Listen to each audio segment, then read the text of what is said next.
Assalamu alaikum wa rahmatullahi wa barakatuhu. This is the Ummah Stands with Faraz and Shamweel. Hoping everyone is well today with the mercy and the blessings of Allah. Brother Shamweel, Assalamu alaikum. How are you today?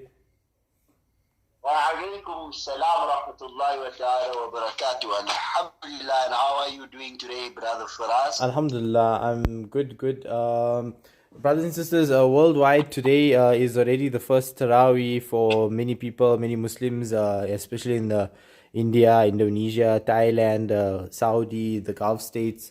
So Ramadan Mubarak to them. Yeah, we still going to wait another day for Ramadan to start. So today's topic is going to be that Ramadan, the month of victory. Just so we have a quick introduction to what we're going to talk about today. If you look at the month of Ramadan, the following battles or the following lands were open in the month of Ramadan. The Battle of Badr occurred in the month of Ramadan. Makkah was conquered in the month of Ramadan. Al-Qadisiyah, which is the opening of the Iranian Empire, was in Ramadan. Greece was conquered in Ramadan. Spain was conquered in Ramadan. The Battle of Hattin occurred in Ramadan, and the opening of Istanbul was in Ramadan. So Ramadan is a month of mercy, forgiveness, blessing, worship, exertion, devotion, and discipline. But it is also a month that has revived the concept of jihad and struggling in the sake of Allah one way or another. Subhanallah, and that's why we say the month of Ramadan is a month of victory, because it's not a month of eating and being lethargic and sleeping and being lazy and starving the whole day and then overeating iftar time and then barely getting through Taraweeh and then sleeping and then the cycle. For the Sahaba, it was a month of really conquering the east and the west. Brother Shamil, are you aware of all these battles that occurred in the month of Ramadan? Subhanallah. Bismillahirrahmanirrahim. Excellent point that you have raised as a topic of discussion for today, Brother Faraz. And yes, these battles, these conquests, these things have all been accomplished in the month of Ramadan, and we need to ask ourselves, I think, the question of why. And it comes back to the fact that, like you said, this is not just a month of us starving ourselves, being lethargic the whole day, and then we start filling our bellies beyond the fill, and then barely making it through Tarawih. Incorrect. This is the time, like you said, is to make jihad not only against the nafs, not only against our primal desires, but also to make jihad at large for the benefit not only of ourselves, but the ummah and humanity at large.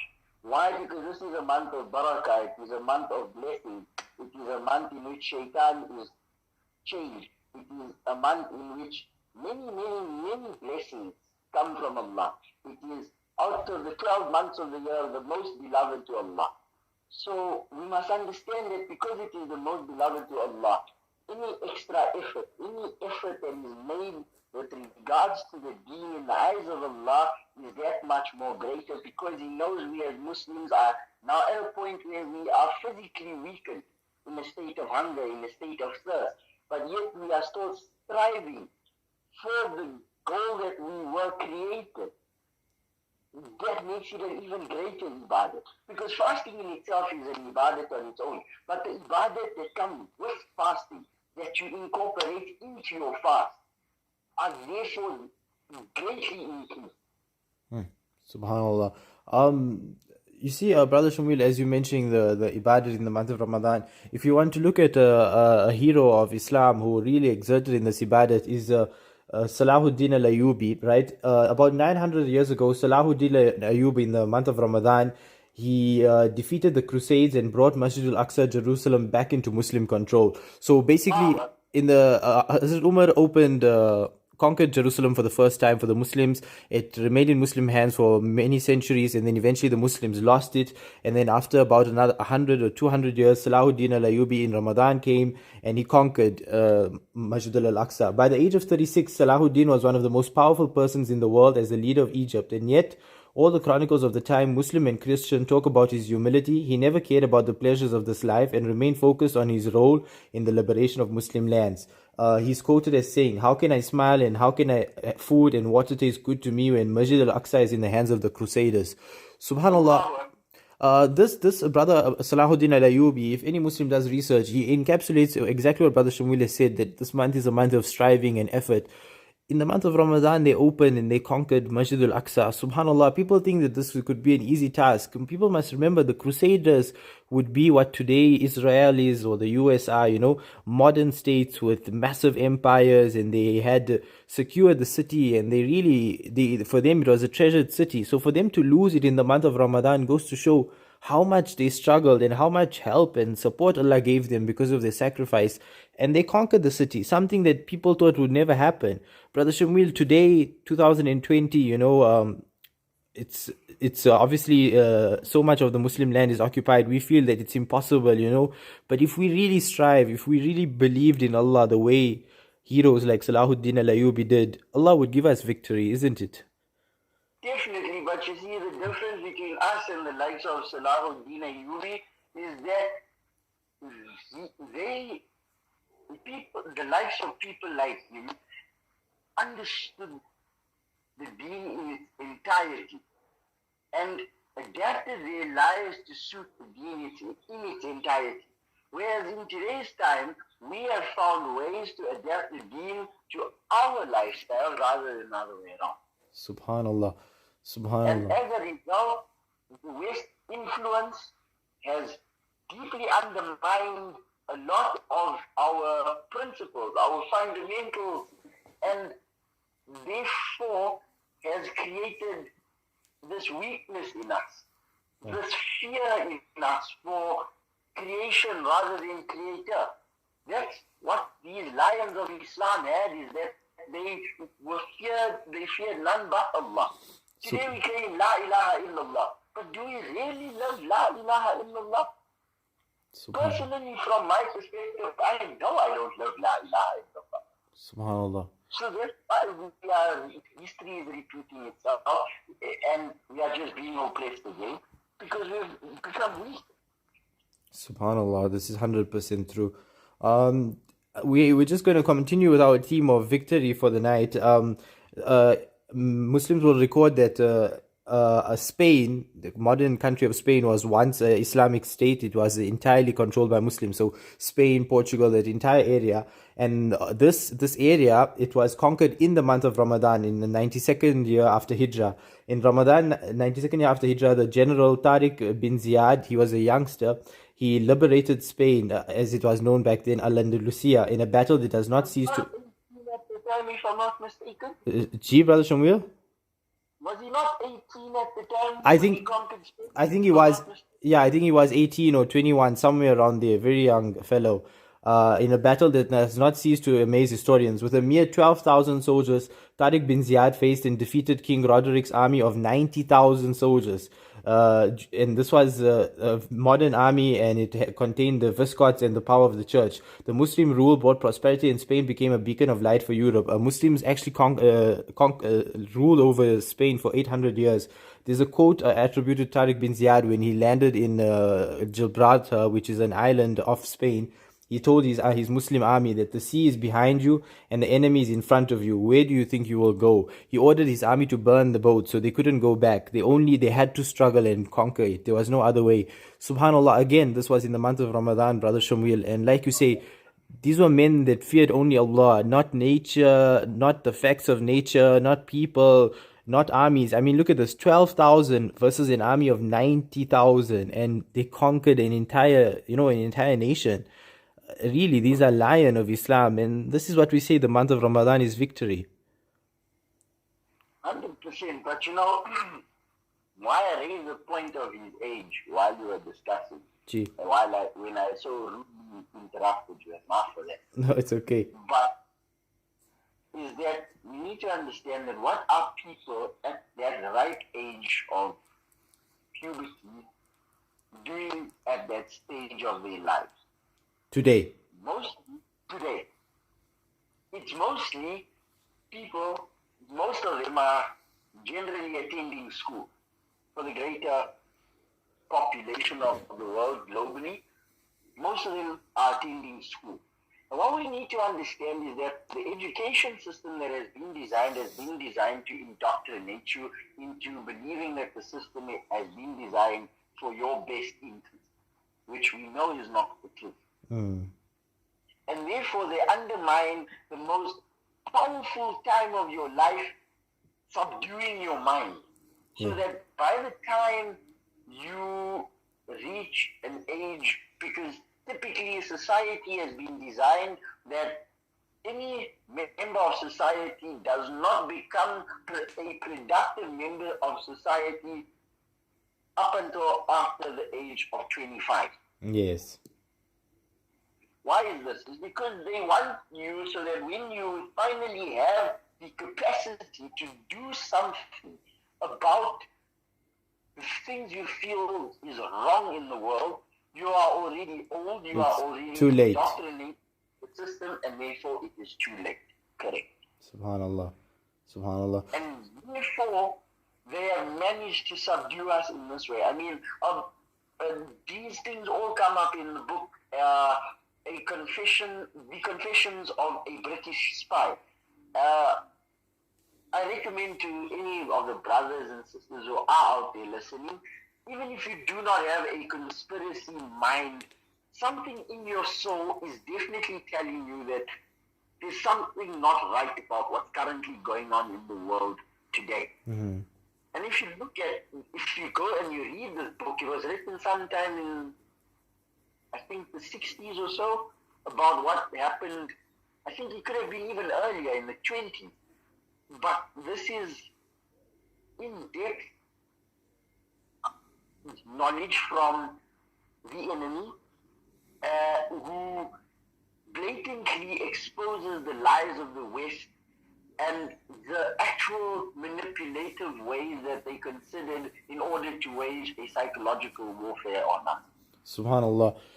You see, brothers and sisters, what Brother Shamil is raising the point that the youth, the age of our youth is very important. It's a time where we are most active, where we have spirit, energy, drive, vision, and we as Muslim youth, Muslim youngsters worldwide, we have to use this, and we have to channel this in a way to rebuild the ummah.